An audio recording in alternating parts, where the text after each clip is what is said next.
સર્વે વૈષ્ણવોને મારા જય શ્રી કૃષ્ણ. આજે આપણે શ્રીમદ ભાગવત મહાપુરાણના 7મા સ્કંદનો અધ્યાય બીજો વાંચીશું. અને આ અધ્યાયમાં હિરણ્યાક્ષનો વધ થવાથી હિરણ્યકશિપુએ પોતાની માતા અને કુટુંબીઓને સમજાવ્યા તેના વિશે દર્શાવવામાં આવ્યું છે. નારદજીએ કહ્યું, હે રાજન, વરા અવતાર ધારણ કરીને ભગવાને હિરણ્યાક્ષને મારી નાખ્યો. ત્યારે ભાઈના આ પ્રમાણે માર્યા જવાથી હિરણ્યકશિપુ રોષથી બળી ઉઠ્યો અને શોક સંતપ્ત થઈ ગયો. તે ક્રોધથી કાંપતો પોતાના દાંતોથી વારંવાર હોઠ ચાવવા લાગ્યો. ક્રોધથી ભભૂકતી આંખોની આગના ધુમાડાથી છવાયેલા આકાશ તરફ જોતો જોતો તે કહેવા લાગ્યો. તે સમયે વિકરાળ દાઢો, આગ ઓગતી ઉગ્ર દ્રષ્ટિ અને ચડેલા ભવાને કારણે તેનું મોઢું જોયું જતું ન હતું. ત્રિશૂળ ઉઠાવીને તેણે ભરી સભામાં દ્વિમૂર્ધા, ત્ર્યક્ષ, શંબર, શતબાહુ, હયગ્રીવ, નમૂચી, પાક, ઇલવલ, વિપ્રચિતિ, પુલોમા, શકુન વગેરેને સંબોધીને કહ્યું, અરે દૈત્યો અને દાનવો, તમે બધા મારી વાત સાંભળો અને ત્યાર પછી હું જેમ કહું તેમ કરો. તમે એ જાણો જ છો કે મારા ક્ષુદ્ર શત્રુઓએ વિષ્ણુ દ્વારા મારા પરમ પ્રિય અને હિતેચ્છુ ભાઈ હિરણ્યાક્ષને મરાવી નખાવ્યો છે. જોકે તે વિષ્ણુ, દેવો અને દૈત્યો બંને પ્રત્યે સમભાવી છે, તો પણ સ્તુતિ કરીને દેવોએ તેને પોતાના પક્ષે કરી લીધો છે. આ વિષ્ણુ પહેલાં તો ઘણો શુદ્ધ અને નિષ્પક્ષ હતો, પણ હવે માયાથી વરાહ વગેરે રૂપ ધારણ કરવા લાગ્યો છે અને પોતાના સ્વભાવથી ચ્યુત થઈ ગયો છે. બાળકની જેમ જે તેની સેવા કરે તેના પક્ષે તે થઈ જાય છે. તેનું ચિત્ત સ્થિર નથી રહ્યું. હવે હું પોતાના આ શૂળથી તેનું ગળું કાપી નાખીશ અને તેના લોહીની ધારાથી પોતાના રુધિર પ્રેમી ભાઈનું તર્પણ કરીશ. ત્યારે જ કદાચ મારા હૃદયની પીડા શાંત થશે. તે માયાવી શત્રુઓનો નાશ થઈ જવાથી બધા દેવો, ઝાડનું મૂળ કપાઈ જવાથી સુકાઈ જતી ડાળીઓની જેમ આપોઆપ જ સુકાઈ જશે, કારણ કે વિષ્ણુ જ તેમના પ્રાણ છે. તેથી તમે અત્યારે જ પૃથ્વી પર જાઓ. આજકાલ ત્યાં બ્રાહ્મણો અને ક્ષત્રિયોનો ઘણો વધારો થઈ ગયો છે. ત્યાં જે લોકો તપ, યજ્ઞ, સ્વાધ્યાય, વ્રત, દાન વગેરે શુભ કર્મો કરી રહ્યા હોય તે બધાને મારી નાખો. વિષ્ણુનું મૂળ છે બ્રાહ્મણોના ધર્મ કર્મ, કારણ કે યજ્ઞ અને ધર્મ જ તેના સ્વરૂપ છે. દેવો, ઋષિઓ, પિતૃઓ, સમસ્ત પ્રાણીઓ અને ધર્મનો તે જ પરમ આશ્રય છે. જ્યાં જ્યાં બ્રાહ્મણો, ગાયો, વેદ, વર્ણાશ્રમ અને ધર્મકર્મ હોય તે જનપદોમાં તમે જાઓ અને તેમને બાળી નાખો, ઉજ્જડ કરી નાખો. દૈત્યો તો સ્વભાવે જ લોકોને પીડા આપીને સુખી થનારા છે. તે બધાઓએ દૈત્યરાજ હિરણ્યકશિપુની આજ્ઞા ઘણા આદરથી માથું નમાવીને સ્વીકારી લીધી અને તે અનુસાર તેઓ પ્રજાજનોને પીડવા લાગ્યા. તેમણે નગરો, ગામો, વ્રજ, ઉદ્યાનો, ખેતરો, વિશ્રાંતિ સ્થાનો, ઋષિઓના આશ્રમો, રત્ન વગેરેની ખાણો, ખેડૂતોની વસ્તીઓ, તળેટીના ગામો, નેસડાઓ, વેપારના કેન્દ્રો એવા મોટા મોટા શહેરો એ બધાને બાળી મૂક્યા. કેટલાક દૈત્યોએ ખોદવાના હથિયારોથી મોટા મોટા પુલ, કોટકાંગરા અને નગરના દરવાજાઓ તોડી ફોડી નાખ્યા, તથા બીજા કેટલાકે કુહાડીઓથી ફળ્યા ફૂલ્યા હર્યા ભર્યા વૃક્ષો કાપી નાખ્યા. કેટલાક દૈત્યોએ સળગતા લાકડાઓથી લોકોના ઘર બાળી નાખ્યા. આ પ્રમાણે દૈત્યોએ નિર્દોષ પ્રજાને ભારે પીડિત કરી મૂકી. તે સમયે દેવો સ્વર્ગ છોડીને ગુપ્ત વેશે પૃથ્વી પર વિચરણ કરતા હતા. હે યુધિષ્ઠિર, ભાઈના મૃત્યુને લીધે હિરણ્યકશિપુને ઘણું દુઃખ થયું હતું. જ્યારે તે તેની અત્યંષ્ટિ ક્રિયા વગેરેથી પરવાર્યો ત્યારે પોતાના ભત્રીજાઓ શકુની, શંબર, ધૃષ્ટ, ભૂત સંતાપન, વૃક, કાલનાભ, મહાનાભ, હરિશ્મશ્રુ અને ઉત્કચને સાંત્વન આપ્યું. તેમની માતા ઋષાભાનુને તથા પોતાની માતા દિતિને દેશકાળ અનુસાર મધુરવાણીથી સમજાવતા તેણે કહ્યું, મારી વાલી માતા, વહુ અને પુત્રો, તમારે વીર હિરણ્યાક્ષ માટે કોઈ પ્રકારનો શોક કરવો જોઈએ નહીં. વીર પુરુષો તો એવું જ ઈચ્છે છે કે યુદ્ધભૂમિમાં પોતાના શત્રુઓ સામે તેમને હંફાવીને પોતે પ્રાણ ત્યાગ કરી દે. વીરો માટે આવું જ મૃત્યુ પ્રશંસનીય છે.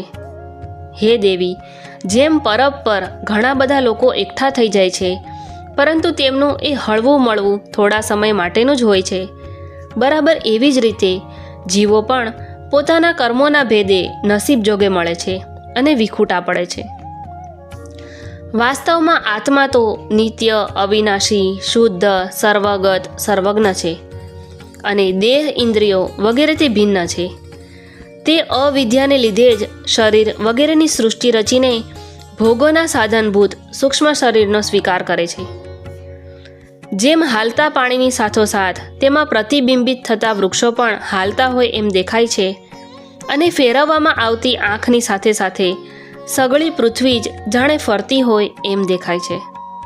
તેવી જ રીતે હે કલ્યાણી, વિષયોને કારણે મન ભટકવા લાગે છે અને મન સાથે તાદામ્ય કરીને તે નિર્વિકાર હોવા છતાં પણ ભટકવા લાગે છે. પરંતુ નિર્વિકાર હોવા છતાં વાસ્તવમાં આત્માનો સ્થૂળ શરીર અને સૂક્ષ્મ શરીર સાથે કોઈ પણ સંબંધ નથી. બધી રીતે શરીર રહિત આત્માને શરીર સમજી લેવો એનું જ નામ અજ્ઞાન છે અને એનાથી જ પ્રિય કે અપ્રિય વસ્તુઓનું મળવું કે વિખૂટા પડવું થાય છે. એનાથી જ કર્મોની સાથે સંબંધ થઈ જવાને કારણે સંસારમાં ભટકવું પડે છે. જન્મ, મરણ, અનેક પ્રકારના શોક, અવિવેક, ચિંતા અને વિવેક વિસ્મરણ એ બધાનું કારણ આ અજ્ઞાન જ છે. આ બાબતમાં એક પ્રાચીન ઇતિહાસ છે. જે મૃત્યુ પામેલા મનુષ્યના સગા સંબંધીઓ સાથેનો યમરાજનો વાર્તાલાપ છે તે તમે ધ્યાનથી સાંભળો. ઉશીનર દેશમાં એક મહાન યશસ્વી રાજા હતો. તેનું નામ હતું સુયજ્ઞ. યુદ્ધમાં શત્રુઓએ તેને મારી નાખ્યો ત્યારે તેના ભાઈ બાંધુઓ તેને વીંટળાઈને બેસી ગયા. તેનું રત્નજડિત કવચ છિન્ન ભિન્ન થઈ ગયું હતું. ઘરેણાં અને માળાઓ નષ્ટભ્રષ્ટ થઈ ગયા હતા. બાણોના પ્રહારથી તેનું હૃદય પણ વિંધાઈ ગયું હતું. શરીર લોહીથી લથપથ હતું. વાળ વિખેરાઈ ગયા હતા. આંખો બહાર આવી ગઈ હતી. ક્રોધના કારણે દાંતોથી તેના હોઠ દબાયેલા હતા. કમળ જેવું મુખ ધૂળથી ઢંકાઈ ગયું હતું. યુદ્ધમાં તેના શસ્ત્રો અને તેના હાથ કપાઈ ગયા હતા. દૈવવશાત પોતાના પતિ ઉશીનર નરેશની આવી દશા થયેલી જોઈને રાણીઓને ઘણું દુઃખ થયું. હા નાથ, અમે અભાગણીઓ તો વગર મોતે મરી ગઈ એમ કહીને તેઓ વારંવાર જોર જોરથી છાતી કૂટતી પોતાના પતિના ચરણો પાસે ઢળી પડી. તેઓ જોર જોરથી રડવા લાગી. તેમના વાળ અને ઘરેણાં આમ તેમ વિખરાઈ ગયા. તેઓ કરુણ આક્રંદ સાથે વિલાપ કરી રહી હતી, જેને સાંભળીને મનુષ્યના હૃદયમાં શોકનો સંચાર થઈ જતો હતો. રે હાય, વિધાતા ઘણો ક્રૂર છે. હે સ્વામી, તેણે જ આજે તમને અમારી આંખો આગળથી અદૃશ્ય કરી દીધા. પહેલાં તો તમે સમસ્ત દેશવાસીઓના જીવનદાતા હતા, પણ આજે તેણે જ તમને એવા બનાવી દીધા છે કે તમે અમારો શોક વધારી રહ્યા છો. હે પતિદેવ, તમે ખૂબ કૃતજ્ઞ છો કે અમારી થોડી સરખી સેવાને પણ ઘણી કરીને માનતા હતા. હાય, હવે તમારા વિના અમે કેવી રીતે રહી શકીશું? અમે તો તમારા ચરણોની દાસીઓ છીએ. હે વીરશ્રેષ્ઠ, તમે જ્યાં જઈ રહ્યા છો ત્યાં જ આવવાની અમને પણ આજ્ઞા આપો. તેઓ પોતાના પતિનું શબ પકડીને આ પ્રમાણે વિલાપ કરતી હતી. તે શબને અગ્નિદાહ માટે ત્યાંથી લઈ જવા દેવાની તેમની ઈચ્છા થતી ન હતી. એટલામાં જ સૂર્યાસ્ત થઈ ગયો. તે સમયે ઉશીનર નરેશના સંબંધીઓએ જે વિલાપ કર્યો હતો તે સાંભળીને સ્વયં યમરાજ બાળકના વેશમાં ત્યાં આવ્યા અને તેમણે તે લોકોને કહ્યું, અહો, આશ્ચર્ય છે! આ લોકો તો મારા કરતાંય પીઢ છે. લોકોનું જન્મવું અને મરવું બરાબર જુએ છે, છતાં પણ આટલા મૂઢ થઈ રહ્યા છે. અરે, આ મનુષ્ય જ્યાંથી આવ્યો હતો ત્યાં જ ચાલ્યો ગયો. આ લોકોએ પણ એકને એક દિવસ ત્યાં જ જવાનું છે. તો પછી આ લોકો વ્યર્થ શા માટે આટલો શોક કરે છે? અમે તો તમારા કરતાં લાખ ગણા સારા છીએ, પરમ ધન્ય છીએ, કારણ કે અમારા માતા પિતાએ અમને છોડી દીધા છે. અમારા શરીરમાં પર્યાપ્ત શક્તિ પણ નથી, તો પણ અમને કોઈ ચિંતા નથી. વરુ વગેરે હિંસક પ્રાણીઓ અમને કશી હાનિ પહોંચાડી શકતા નથી. જેણે ગર્ભમાં રક્ષણ કર્યું હતું તે જ આ જીવનમાં પણ અમારું રક્ષણ કરતો રહે છે. હે દેવીઓ, જે અવિનાશી ઈશ્વર પોતાના આનંદ ખાતર આ જગતનું સર્જન કરે છે, પાલન કરે છે અને નાશ કરી દે છે, તે પ્રભુનું આ જગત તો એક રમકડું માત્ર છે. તે આ ચરાચર જગતને શિક્ષા કે પુરસ્કાર આપવામાં સમર્થ છે. ભાગ્ય અનુકૂળ હોય તો રસ્તામાં પડી ગયેલી વસ્તુ પણ જેમની તેમ પડી રહે છે, પરંતુ ભાગ્ય પ્રતિકૂળ થવાથી ઘરની અંદર તિજોરીમાં મૂકેલી વસ્તુ પણ ખોવાઈ જાય છે. જીવ જંગલમાં પણ કોઈના સહારા વિના દૈવની કૃપાદ્રષ્ટિથી ઘણા સમય સુધી જીવતો રહે છે, પરંતુ દૈવના વિપરીત થવાથી ઘરમાં સુરક્ષિત રહેલો હોવા છતાં પણ તે મરી જાય છે. હે રાણીઓ, બધા પ્રાણીઓનું મૃત્યુ પોતાના પૂર્વજન્મોના કર્મોની વાસના અનુસાર સમય આવ્યે થાય છે અને તે જ અનુસાર તેમનો જન્મ પણ થાય છે, પરંતુ આત્મા શરીરથી અત્યંત ભિન્ન છે. તેથી તે તેનામાં રહેલો હોવા છતાં પણ તેના જન્મ મૃત્યુ સાથે તેનો કોઈ સંબંધ નથી. જેમ મનુષ્ય પોતાના મકાનને પોતાનાથી અલગ અને માટીનું બનેલું સમજે છે, તેવી જ રીતે આ શરીર પણ આત્માથી અલગ અને માટીથી બનેલું છે. મનુષ્ય મોહને લીધે તેને પોતાનું સમજી લે છે. જેમ પાણીનો વિકાર પરપોટો છે, માટીનો વિકાર ઘડો છે અને સોનાનો વિકાર દાગીના છે, તે બધા રૂપાંતર થઈને નષ્ટ થઈ જાય છે, તેવી જ રીતે જળ, માટી અને તેજ આદિ તત્વોના વિકારથી બનેલું આ શરીર પણ કાળના પ્રભાવથી બને છે અને નષ્ટ થઈ જાય છે. જેમ લાકડામાં રહેલો વ્યાપક અગ્નિ સ્પષ્ટપણે જ તેનાથી અલગ છે, જેમ શરીરમાં રહેવા છતાં વાયુનો તેની સાથે કોઈ સંબંધ નથી, જેમ આકાશ સર્વત્ર એક સરખું વ્યાપ્ત રહેવા છતાં પણ કોઈનાય ગુણ અને દોષથી લેપાતું નથી, તેવી જ રીતે સમસ્ત દેહ અને ઇન્દ્રિયોમાં રહેનારો અને તેમનો આશ્રયભૂત આત્મા પણ તેમનાથી અલગ છે અને નિર્લિપ્ત છે. હે મૂર્ખાઓ, જેના માટે તમે બધા શોક કરી રહ્યા છો, તે સુયજ્ઞ નામનું શરીર તો તમારી સામે પડેલું છે. તમે તેને જ જોતા હતા. તેનામાં જે સાંભળનારો અને બોલનારો હતો તે તો ક્યારેય કોઈને દેખાતો ન હતો. તો પછી આજે પણ તે ન દેખાતો હોય તો એમાં શોક શા માટે? પ્રાણ જ બોલનારો અને સાંભળનારો હતો, તે નીકળી ગયો, એવી તમારી માન્યતા મૂર્ખતા ભરેલી છે. કારણ કે સુષુપ્તિના સમયે પ્રાણ તો રહે જ છે, છતાં પણ તે નથી બોલતો કે નથી સાંભળતો.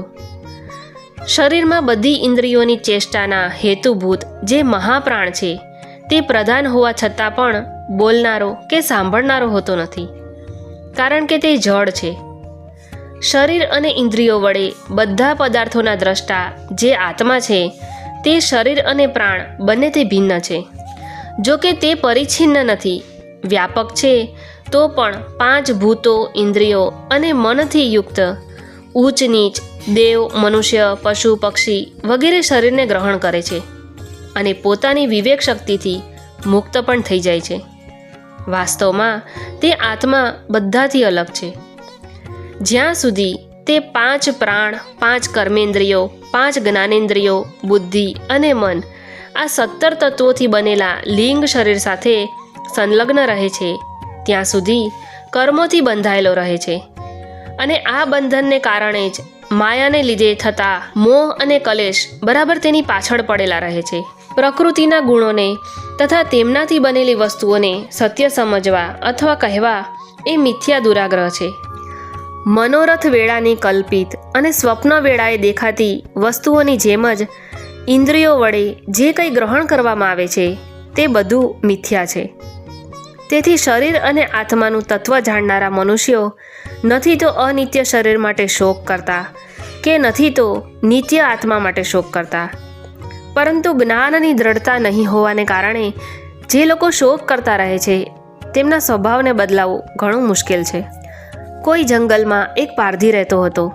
પારધી તે કેવો જાણે વિધાતાએ પક્ષીઓના કાળના રૂપમાં જ તેને રચ્યો હતો.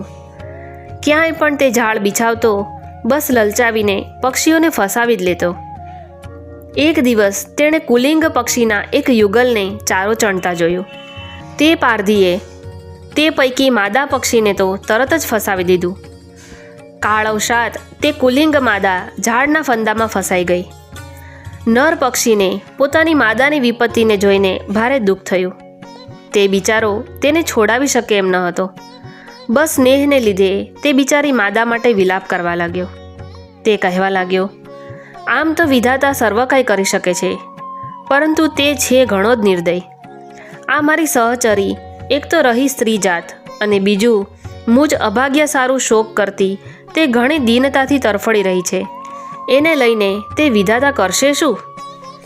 એને આનંદ થતો હોય તો મને લઈ જાય. આના વિના હું પોતાનું અધૂરું વિધુર જીવન કે જે દીનતાથી અને દુઃખથી ભરેલું છે તે લઈને શું કરીશ? હજી તો મારા અભાગ્યા બચ્ચાઓને પાંખો પણ ફૂટી નથી. પત્નીના મરી જવાથી તે મા વિહોણા બચ્ચાઓને હું કેવી રીતે પાળીશ? અરે, માળામાં તેઓ પોતાની માતાની વાટ જોઈ રહ્યા હશે. આ રીતે તે કુલિંગ નર ઘણો બધો વિલાપ કરે છે. પોતાની સહચરીના વિયોગથી તે દુઃખાતુર થઈ રહ્યો હતો. આંસુઓને લીધે તેનું ગળું રૂંધાઈ ગયું હતું. ત્યાં સુધીમાં તો કાળની પ્રેરણાથી પાસે જ સંતાઈ રહેલા તે પારધીએ એવું બાણ માર્યું કે તે પણ ત્યાં જ મૃત્યુ પામ્યો. હે મૂર્ખ રાણીઓ, તમારી પણ આ જ દશા થવાની છે. તમને પોતાનું મૃત્યુ તો દેખાતું નથી અને એના માટે રડી રહી છો, છાતી કૂટી રહી છો. જો તમે 100 વર્ષ સુધી આ જ રીતે શોકને લીધે છાતી કૂટતી રહેશો તો પણ હવે તમે એને નહીં મેળવી શકો.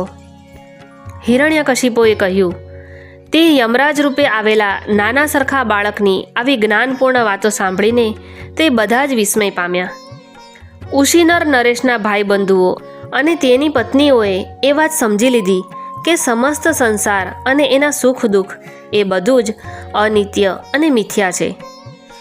યમરાજ આ ઉપાખ્યાન સંભળાવીને ત્યાં જ અંતર્ધ્યાન થઈ ગયા. પછી સગા સંબંધીઓએ પણ સુયજ્ઞની અંત્યેષ્ટિ ક્રિયા કરી. તેથી તમે બધા પણ પોતાના માટે કે બીજા કોઈનાય માટે શોક ના કરો. આ સંસારમાં કોણ આત્મા છે અને કોણ આત્માથી ભિન્ન, શું પોતાનું છે અને શું પારકું? પ્રાણીઓને અજ્ઞાનને કારણે જ આ પોતાનું પારકું એવો દુરાગ્રહ થઈ રહ્યો છે. આ ભેદ બુદ્ધિનું અન્ય કોઈ કારણ નથી.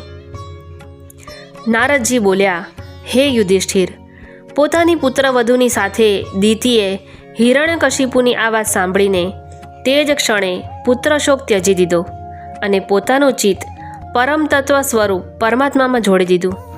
તો આ સાથે જ અધ્યાય 2 ને આપણે વિરામ આપીશું. જય શ્રી કૃષ્ણ.